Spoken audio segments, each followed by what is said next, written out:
Hey everybody, Josh from JNT Coins here, and I'm here with the second part of the large coin edition video. Over here, I got these two Morgan halves, or Morgan silver dollars. One is a 1901 O, and the other is 1897 plain. And I picked these up for $12.97, which is spot price. And this one's in really good condition for spot price, but this one right here is really worn and has a lot of nicks on the rim. Anyway, I paid 20 for this, which is a 1922 piece dollar with no mint mark, and it has a nice rim on it. So whoever's this was took care of it. Same with this one, which is a 1882 New Orleans Morgan silver dollar, and I believe this would be a low mint state to a mid state if I were to get it graded. It's a really nice coin. It has a perfect rim. It hasn't been cleaned. It still has the mint luster, and it's a pretty young date. And anyway, when I first went to this coin shop, I took in about 4 or 5 ounces of silver coinage, such as half dollars, quarters, dimes, half dimes. And these were all City Liberties, Barbers, it was mostly that type of stuff, Mercury dimes, but there also was some Washington quarters and Roosevelt dimes and stuff included in it. But it was about 4 or 5 ounces, and then I also paid him $13 cash for a $27 silver bar, and at this time silver was only at about $19 an ounce. So the dude really messed me over. And anyway, I was telling his business partner about it or whatever, because we were talking about prices on certain stuff and different things like that. And he told me to go ahead and pick out a Morgan silver dollar out of his bin of them. And so I got this, which is a 1889 plain. And this is also a really nice Morgan. And it has this purple-brown color toning on the edge that I really like. Next, I picked up these 8 Mercury dimes, including that one up there.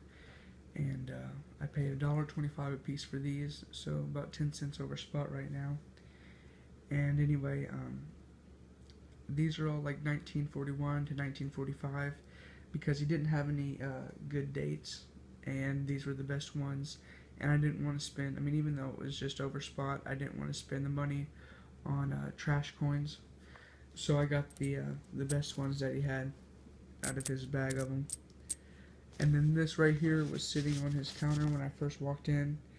And he asked me if I wanted it. Said he'd been trying to just get rid of it because he didn't need it in the shop.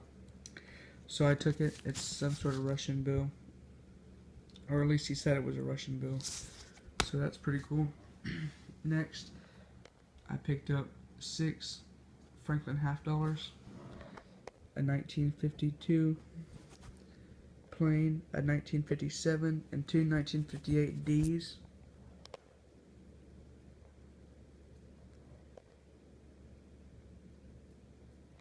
And then a 1963 plain. And this one right here, I believe, is a proof coin. It's a 1957, and it has that mirror finish on it.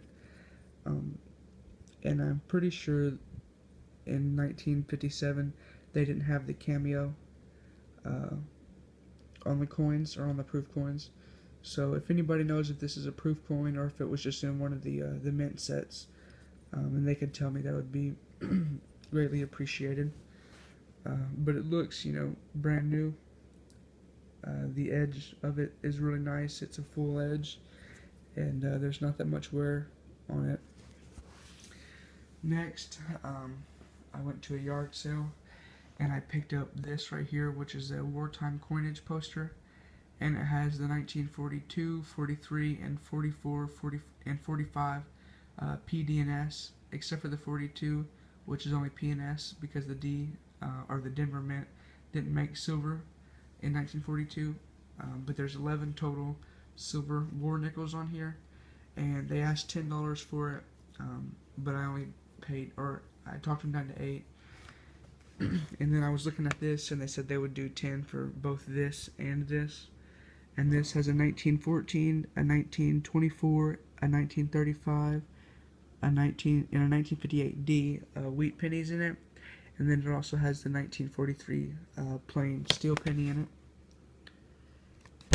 And then at the bottom it has a 1962, a 1977, a 1982, and a 1997D memorial penny. And anyway, this one also includes the 1944, 43, and 45 PD&S wheat pennies, with the 1943 PD&S being steel. And anyway, this has $11 worth of just scrap silver, so I really made $1 on this purchase, plus all these coins and all these for free. But I was going through, and this 1944S is actually a 1944P.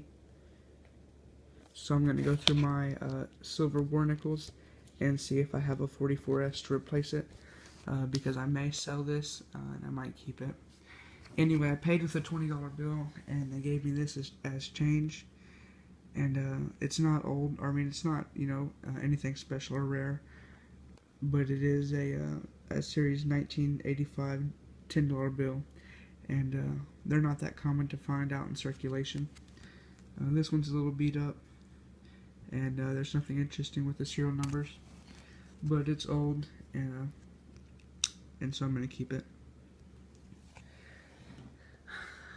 Next, I went to a different yard sale, and I found all of these Indian head pennies, and I paid a total of $5 for them.